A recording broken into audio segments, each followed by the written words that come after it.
शिक्षाओं का अनमोल ये खजाना हर दिल पे लिख दिया है, हर दिल पे लिख दिया है जिंदगी का अफसाना। अमूल्य रतन, अमूल्य रतन, अमूल्य रतन। ये श्रृंखला सर्व आत्माओं के पिता परमात्मा शिव के द्वारा उच्चारित महावाक्यों के संकलन पर आधारित है। ओम शांति। कॉडलीवुड स्टूडियो द्वारा प्रस्तुत अमूल्य रत्न में आप सभी का हार्दिक स्वागत है। आज के ज़माने में हर इंसान अपने हर कर्म को व्यापार की तरह करता है। छोटा हो या बड़ा, बूढ़ा हो या बच्चा, प्रत्येक संबंध निभाने से पूर्व भी नफ़ा व नुकसान देखता है, जितना वह उतना का हिसाब रखता है। और इसीलिए परमपिता परमात्मा हमें एक अनोखा व्यापार सिखाते हैं ताकि हम बेहद की अविनाशी प्राप्तियों के अधिकारी बन सकें। इस व्यापार को आज हम ईश्वरीय महावाक्यों द्वारा गहराई से समझेंगे और इन महावाक्यों के स्पष्टीकरण के लिए हमारे मध्य हैं प्रजापिता ब्रह्मा कुमारिस ईश्वरीय विश्वविद्यालय के वरिष्ठ राजयोगी शिक्षक आदरणीय राजू भाई साहब। फिर साहब आपका आज के एपिसोड में बहुत बहुत स्वागत है। ओम शांति। फिर साहब आज हम बात करेंगे 3 जनवरी 1983 के महावाक्यों पर, जिसका टॉपिक है त्याग और भाग्य। फिर साहब परमात्मा डबल विदेशी और भारतवासी बच्चों की विशेषताओं को देखते हुए कहते हैं कि त्याग भी बिना भाग्य के नहीं किया है। सौदा करने में भी पक्के व्यापारी हैं। पहले प्राप्ति का अनुभव हुआ, अच्छी प्राप्ति को देख व्यर्थ बातों का त्याग किया तो छोड़ा क्या और पाया क्या, उसकी लिस्ट निकालो तो क्या रिजल्ट निकलेगी। एक छोड़ा और पदम पाया, तो यह छोड़ना हुआ या पाना हुआ। फिर सब इस त्याग और भाग्य को थोड़ा स्पष्ट करें। वैसे तो कहते हैं त्याग से भाग्य बनता है, लेकिन परमात्मा यहाँ हम सबको कह रहे हैं कि जब आपको भाग्य मिल गया, भाग्य प्राप्त कर लिया, तब कुछ त्याग किया। छोटी छोटी बातें जो हमें दुख दे रही थी, नुकसान पहुंचा रही थी, जब हमें अच्छे अनुभव हो गए तो उसके बाद वो स्वतः छूट गई। छोड़ना भी नहीं पड़ा। त्याग क्या किया? कोई ऐसी कमी थी, कमजोरी थी, संस्कार था, व्यर्थ सोचने का, व्यर्थ बोलने का, खाने का, पीने का, ये जो हमारी गलत आदतें थी, जब हमें कोई अच्छे अनुभव हो गए, परमात्मा मिलन के अनुभव होने लगे, अच्छा संग, अच्छा परिवार, अच्छा ज्ञान मिला, तो अपने आप त्याग हो गया। तो परमात्मा कहता है ये भी एक बड़े आप सौदागर बच्चे जैसे हो। भाग्य जब मिल गया तो त्याग किया, और त्याग भी क्या किया? छोटी छोटी बातें छोड़ी और इतना श्रेष्ठ ऊंचे से ऊंचा भाग्य आपका बन गया। जी, परमात्मा कहते हैं कि हम आत्माएं विश्व की ऐसी श्रेष्ठ विशेष आत्माएं बनेंगी, डायरेक्ट बाप से संबंध में आने वाली बनेंगी। ऐसा कब सोचा था? कृष्ण से कृष्णपुरी में आ जाएंगे, यह कभी सोचा था? धर्म पिता के फॉलोअर थे, तना के बजाय टाली में अटक गए, और अब इस वैरायटी कल्पवृक्ष का तना आदि सनातन ब्राह्मण सो देवता धर्म के बन गए, फाउंडेशन बन गए। ऐसी प्राप्ति को देख छोड़ा क्या? तो परमात्मा जब अपने डबल विदेशी जो दूसरे धर्मों में कन्वर्ट हो गए बच्चे हैं, उनको जब देख करके महावाक्य उच्चारण कर रहे हैं, तो कहते हैं आपने छोड़ा क्या? क्रिश्चियन धर्म था, उससे आप कृष्ण के धर्म में, आदि सनातन देवी देवता धर्म के जो फाउंडेशन है सब धर्मों का, उस धर्म में आ गए। तो तने को पकड़ लिया, टाल टालियों को छोड़ दिया। तो छोड़ना उसको नहीं कहा जाता, क्योंकि अगर छोटी चीज़ कोई छूटती है, बड़ी चीज़ मिल जाती है, तो उसको त्याग या छोड़ना नहीं कहा जाता। जी। तो परमात्मा उन बच्चों को देख करके कहते हैं कितनी भाग्यवान आत्माएं हो, जो कभी सोचा भी नहीं था कि कोई इस जन्म में भगवान से मिलेंगे, उनकी पालना लेंगे, उनके ज्ञान को हम सुनेंगे। वो भाग्य आप सबको कितना श्रेष्ठ प्राप्त हो गया, जो आप टालियों से निकल करके तने के अंदर आदि सनातन देवी देवता धर्म के फाउंडेशन में आ गए हो। जी, इसी से संबंधित परमात्मा कहते हैं कि अल्पकाल की निद्रा को जीता, नींद में सोने को छोड़ा और स्वयं सोना यानी गोल्ड बन गए। परमात्मा डबल विदेशियों का सवेरे सवेरे उठ तैयार होना देख मुस्कुराते हैं। आराम से उठने वाले और अभी कैसे उठते हैं। नींद का त्याग किया, त्याग के पहले भाग्य को देख। अमृत वेले का अलौकिक अनुभव करने के बाद यह नींद भी क्या लगती है। जब शुरू में डबल विदेशियों की सेवा के लिए हमारा ग्रुप गया था जी, यहाँ भारत से, जब भाई बहनें गए थे तो उनके अंदर एक प्रश्न था कि विदेश वाले तो इतनी जल्दी ब्रह्म मुहूर्त में या सवेरे उठते ही नहीं हैं, वो तो सूर्य दर्शन करते नहीं हैं, उदय होता है तब तो उठते नहीं, बाद में उठते हैं। तो इनको हम कैसे कहेंगे कि अमृत वेले उठो, सुबह सुबह स्नान पानी करो, क्योंकि ठंडी देश में रहने वाले। जी, तो जब परमात्मा भी उनको देखते हैं कि कितना इनका परिवर्तन हो गया, ये सवेरे सवेरे ब्रह्म मुहूर्त में उठते हैं, परमात्मा को याद करते हैं, नींद का त्याग करते हैं, तो इनकी सोने जैसे जीवन बन गए। सोना छूटा, नींद का त्याग किया, लेकिन कितना श्रेष्ठ भाग्य मिल गया जो सवेरे सवेरे उठ करके भगवान से मिलन मनाते हैं, और कितना साफ स्वच्छ हो गए, पवित्र हो गए। तो उनके भाग्य को देख करके परमात्मा कहता है अगर तुमने छोड़ा भी है तो अल्पकाल की नींद को त्यागा, लेकिन उस समय कितना श्रेष्ठ भाग्य बन गया जो भगवान से मिलन मना रहे हो। ब्रह्म मुहूर्त में उठना कितना श्रेष्ठ भाग्य है, उसके बारे में परमात्मा उनकी महिमा कर रहे हैं। और इसलिए परमात्मा ये भी कहते हैं कि खान पान छोड़ा या बीमारी को छोड़ा। खाना पीना छोड़ना अर्थात कई बीमारियों से छूटना, मुक्त हो गए ना, और ही हेल्थ वेल्थ दोनों मिल गई। इसलिए सुनाया कि पक्के व्यापारी हो। क्योंकि खाना पीना जो छोड़ा वो बाहर का खाना पीना, जैसे मार्केट में गए, लोग बेच रहे हैं, कितना गंदे वातावरण के बीच में, अशुद्ध हवा पानी के बीच में, वो जो बनाने वाले कैसे, बांटने वाले बेचने वाले कैसे, उनकी भावनाएं क्या हैं। तो अगर हमने बाहर का खाना पीना ऐसा जो रोड पर बिक रहा था, कोई ऐसे बना रहे थे, उनके हाथ का हमने छोड़ा, तो परमात्मा कहता है छोड़ा क्या, इससे तो आपका स्वास्थ्य अच्छा हो गया, आप तो हेल्दी वेल्दी बन गए, पैसा भी बच गया और हेल्थ भी अच्छी हो गई। तो इसलिए इसको त्याग नहीं कहा जाता। कई लोग सोचते हैं ब्रह्मा कुमार कुमारियों को बड़ा त्याग करना पड़ता है। परमात्मा कहता है त्याग क्या है। आज अगर आप बाहर का नहीं खा रहे हो, आज खरीद करके बाहर खा रहे हैं लोग, वहाँ पर अगर दुकानों पर ठेलों पर जो लगा करके बेच रहे हैं, उस समय देखो कितनी धूल, कितनी मिट्टी, कैसे वातावरण में वो स्थान जहाँ पर भोजन बन रहा है, बनाने वाले कैसे। अगर वो आपने छोड़ दिया तो आपका हेल्थ अच्छा हो गया और आपका पैसा बच गया, तो इसको त्याग नहीं कहा जाता है, तो बहुत बड़ा भाग्य है। तो परमात्मा एक एक बच्चे की हर एक विशेषता का वर्णन कर रहे हैं। नींद का त्याग कोई त्याग नहीं है, बाहर का खाना पीना त्यागा ये कोई त्याग नहीं, इससे तो आपका कितना ऊंचा भाग्य बन गया है। बिल्कुल। परमात्मा कहते हैं कि विदेशी बच्चों की और एक विशेषता यह देखते कि जिस तरफ भी लगते हैं तो बहुत तीव्र गति से उस तरफ चलते हैं। तीव्र गति से चलने के कारण प्राप्ति भी सर्व प्रकार की फुल करने चाहते हैं। बहुत फास्ट चलने के कारण कभी कभी चलते चलते थोड़ी सी भी माया की रुकावट आती है तो घबराते भी फास्ट हैं। यह क्या हुआ, ऐसे भी होता है क्या? ऐसे आश्चर्य की स्थिति में पड़ जाते हैं। फिर भी लगन मजबूत होने के कारण विघ्न पार हो जाता है और आगे के लिए मजबूत बनते जाते हैं। कई बार ऐसे होता है, वैसे भी कोई भी बहुत फास्ट चलता है और जरा भी कोई बात आती है तो उसके कई प्रश्न उठ जाते हैं जी। तो परमात्मा अपने विदेश के बच्चों की विशेषता सुना रहे हैं कि ये जिस तरफ लगते हैं, अगर गलत रास्ते पर जाते हैं तो भी बहुत फास्ट गति से जाते हैं, लेकिन अगर इस आध्यात्मिक मार्ग में आए हैं तो वो भी फास्ट जाना चाहते हैं, सबसे आगे चले जाएं। लेकिन जब आगे फास्ट चलने लगते हैं, अच्छी पुरुषार्थ की रेस करते हैं और थोड़ी सी बात कोई नेगेटिव इधर उधर की सुनाई देती है तो ठहर भी जाते हैं, उधर भी बहुत सोचने लगते हैं, घबरा जाते हैं, ऐसा क्यों हो रहा है, ऐसा नहीं होना चाहिए, ऐसा कर रहे हैं।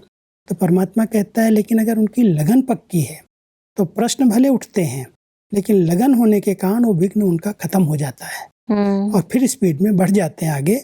तो उनकी स्थिति का वर्णन परमात्मा कर रहे हैं कि ये भी एक बहुत अच्छी विशेषता है कि विदेश में रहते हुए भी आध्यात्मिक मार्ग में इतनी फास्ट गति से जाते हैं। आती हैं रुकावटें, लेकिन लगन अच्छी है तो उसको सहज पार कर लेते हैं। बहुत सेंसिटिव होते हैं विदेशी, क्योंकि समझदार होते हैं, सोचते हैं कोई भी बात राइट दिखाई देगी तो उसको भी फॉलो करेंगे फास्ट, और अगर नेगेटिव देखेंगे तो एकदम क्वेश्चन भी उठ जाएंगे, ऐसा क्यों हो रहा है, ऐसा नहीं होना चाहिए जी। तो बात तो उनकी अच्छी है, तो परमात्मा कह रहे हैं ये गलत नहीं है, लेकिन अगर लगन अच्छी है तो बातें आती हैं, नेगेटिव दिखाई देती हैं, खत्म हो जाती हैं। जी, परमात्मा कहते हैं कि बाप समान बनने वाले सदा स्वरूप रहते हैं, याद स्वरूप, सर्वगुण स्वरूप, सर्वशक्तियों स्वरूप।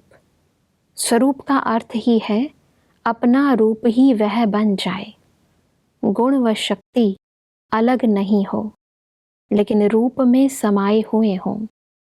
जैसे कमज़ोर संस्कार व कोई अवगुण बहुत काल से स्वरूप बन गए हैं, उसको धारण करने की कोई मेहनत नहीं करते हो, लेकिन नेचर और नेचुरल हो गए हैं, उनको छोड़ने चाहते हो, महसूस करते हो कि यह नहीं होना चाहिए, लेकिन समय पर फिर से न चाहते भी वह नेचर व नेचुरल संस्कार अपना कार्य कर लेते हैं, क्योंकि स्वरूप बन गए हैं।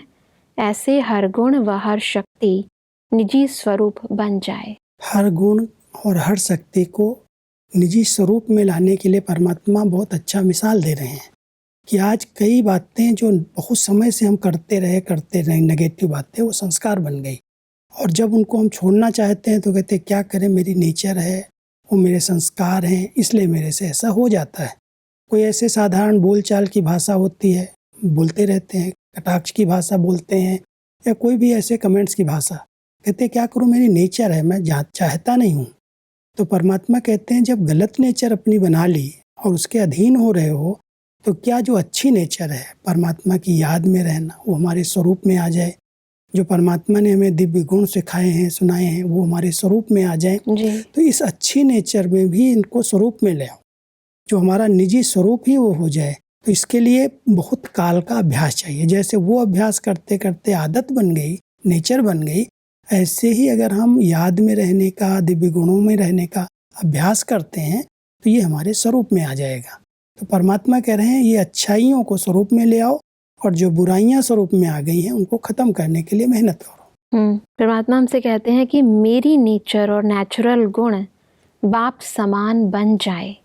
ऐसा गुण स्वरूप, शक्ति स्वरूप, याद स्वरूप हो जाता है, इसको ही कहा जाता है बाप समान। क्योंकि बाबा के समान बनने के लिए हमें परमात्मा के जो गुण हैं वो हमारे जीवन में आ जाएं, और जो हम याद उनको कर रहे हैं वो याद स्वरूप आत्मा बन जाए, तो जो परमात्मा के गुण, उनकी शक्तियाँ उनके पास जो है वो हमारे पास ट्रांसफर हो जाएगा, उनके समान हम बन जाएंगे जी। तो परमात्मा हम सबको ये विधि बता रहे हैं कि अगर बाप समान बनना है, हर गुण में, हर शक्ति में हम याद स्वरूप बन जाएं, वो हमारे स्वरूप में आ जाए, तो हम बाप समान बन जाएं। क्योंकि परमात्मा के जो गुण हैं, जो उनकी शक्तियाँ हैं, वो हमारे जीवन से दिखाई देने लगेंगी। जिसकी याद में जो रहता है निरंतर, उसकी धारणाएं, उसकी जीवन की कई विशेषताएं उसके जीवन में स्वतः आ जाती हैं। तो जब हम परमात्मा की याद में रहते और उसका स्वरूप बन जाते हैं, तो उनके गुण, उनकी शक्तियां हमारे जीवन में उतर आती हैं। यही है बाप समान बनना। जी, जब स्वीकार कर लिया कि वो हमारा पिता है, तो नेचुरली है कि उसका जो नेचर है वो हमारा भी होना चाहिए, क्योंकि हम उसकी याद में रहते हैं और वो हमारा पिता है, तो जो उसके गुण हैं, उसकी शक्तियां हैं, वो हमारी नेचर बन जाएगी। उसको हम सुमिरन करते करते वैसा बन सकेंगे। जी, परमात्मा कहते हैं कि अभी हर आत्मा अपने पूज्य आत्माओं को प्रत्यक्ष रूप में पाने के लिए पुकार रही है। सिर्फ बाप को नहीं पुकार रहे हैं, लेकिन बाप के साथ आप पूज्य आत्माओं को भी पुकार रहे हैं।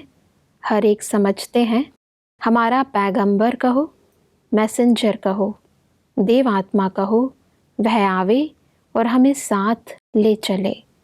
यह विश्व की पुकार पूर्ण करने वाले कौन हैं?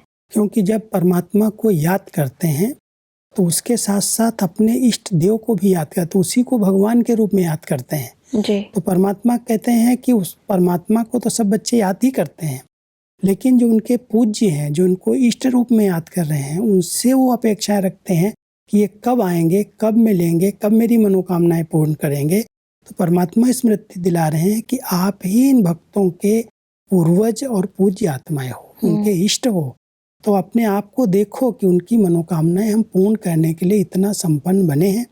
अगर हम बाप समान बनते जाएंगे, अपने भक्तों की मनोकामनाओं को पूर्ण कर सकेंगे। भक्तों को तो कई बार ये डिफरेंस भी नहीं पता होता कि इष्ट देव या पूज्य जिनकी हम आराधना कर रहे हैं या भगवान, इनमें क्या अंतर है। वो यही समझते हैं कि यही जो इष्ट है यही मेरे भगवान है जी। और उसी भावना से वो याद करते हैं। तो परमात्मा को न जानते हुए भी जो उनकी भावनाएं हैं, उन भावनाओं का भाड़ा देता परमात्मा ही है।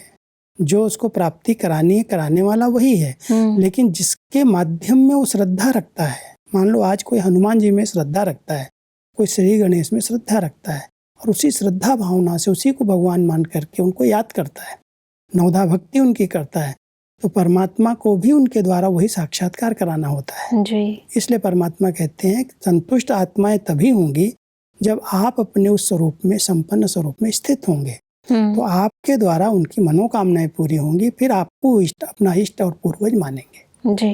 परमात्मा कहते हैं कि सर्व ब्राह्मणों का एक संकल्प वही कार्य की सफलता का आधार है। सबको सहयोग चाहिए। किले की एक ईंट भी कमजोर होती तो किले को हिला सकती है। इसलिए छोटे बड़े सब इस ब्राह्मण परिवार के किले की ईंट हो तो सभी को एक ही संकल्प द्वारा कार्य को सफल करना है। सबके मन से यह आवाज निकले कि यह मेरी जिम्मेवारी है। हमारी दादी जी जो सेवाएं कराती थी, कोई भी प्लान बनाती थी जी। उनके अंदर ये रहता था कि अगर सभी एक मत हो जाएं, सबके विचार एक हो जाएं तो कार्य हुआ पड़ा है। इसलिए जब मीटिंग बुलाती थी तो सबकी राय लेती थी कि ये हमने सोचा है, ये बाबा की तरफ से मुझे प्रेरणा आ रही है कि इतना बड़ा कार्यक्रम होना चाहिए। अगर उसमें 10 में से 1-2 ने भी कुछ काट दिया उस बात को, इसमें क्या होगा, इसे कैसे होगा, तो कहती थी अभी ठहर जाओ, अभी थोड़ी देरी है जी। क्योंकि इनके 2 के विचार भी इसके लिए विघ्न बन जाएंगे। तो परमात्मा कहता है कि जब भी कोई बड़े बड़े कार्य होते हैं तो सभी ब्राह्मण जो किले की एक ईंट है, जैसे किले में अगर एक भी ईंट कच्ची हो या टूट जाए बीच से तो पूरा किला कमजोर हो सकता है। जी। तो परमात्मा कहता है सभी आत्माएं जो इस संगठन के बीच में सेवा के निमित्त बनी हुई हैं, जब सबके संकल्प एक हो जाएंगे कि ये कार्य होना ही है, वो जरूर होगा, तो सबके संकल्पों से कार्य हुआ ही पड़ा है, उसमें कोई विघ्न आता नहीं है। लेकिन अगर 1-2 भी उसके बीच में कोई कटाक्ष कर रहे हैं, कट कर रहे हैं, ऐसे नहीं ऐसे होगा, तो कुछ न कुछ उसमें रुकावट आती है, विघ्न आते हैं। इसलिए परमात्मा कह रहे हैं कि अभी विश्व परिवर्तन का जो महान कार्य करना है उसमें सभी आत्माओं का, जो भी संगठन में है, उन सबका एक संकल्प होना चाहिए, होना ही है, हुआ ही पड़ा है। तो जब एक हो जाएंगे तो सफलता हो जाएगी। बिल्कुल भाई साहब, लेकिन वास्तविकता ये है कि जब एक परिवार के सदस्य ही, कुछ 4-5 सदस्य भी एक मत नहीं हो पाते, तो इतना बड़ा संगठन जहाँ वैरायटी आत्माएं हैं, संस्कार भी वैरायटी है, अलग अलग धर्मों से, अलग अलग बैकग्राउंड से सभी लोग हैं, तो ऐसे में एक मत यानी एक संकल्प सभी का हो, ये कैसे संभव है? ये तभी संभव है जब श्रीमत को यथार्थ समझा हुआ है।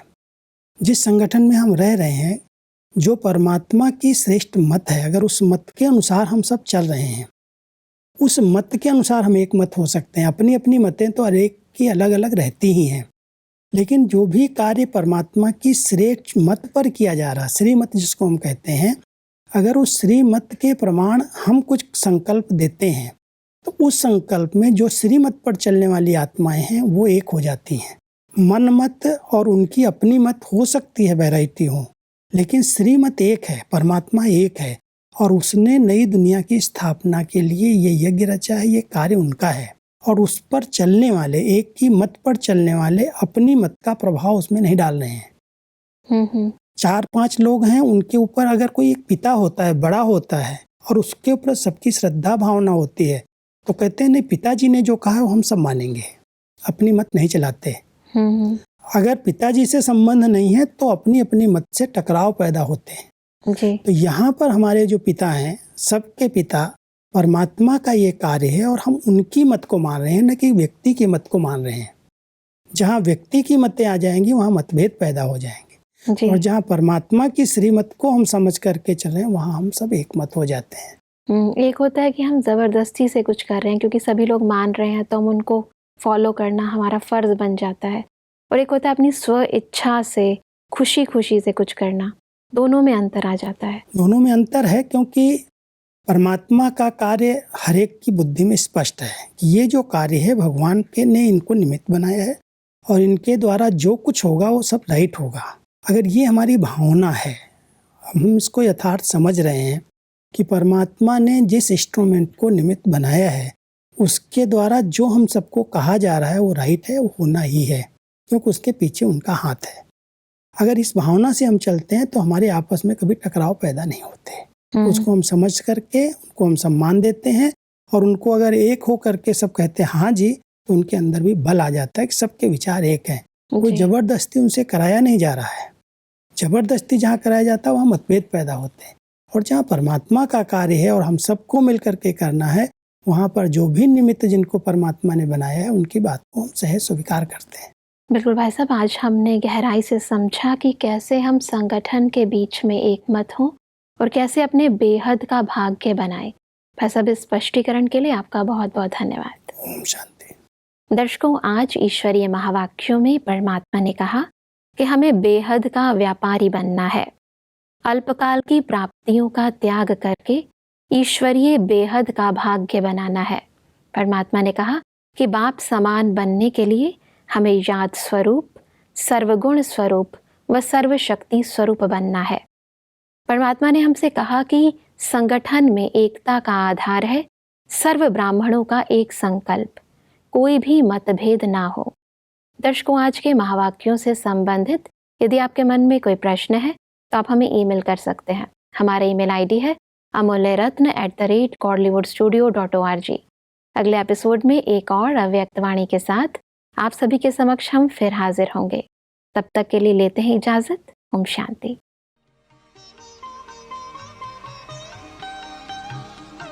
मुख्य सार। बाप समान बनने वालों के लक्षण।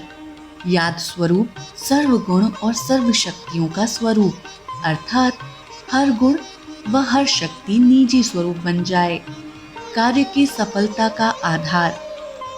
सर्व ब्राह्मणों का एक संकल्प। सबके मन से ये आवाज निकले कि ये मेरी जिम्मेवारी है।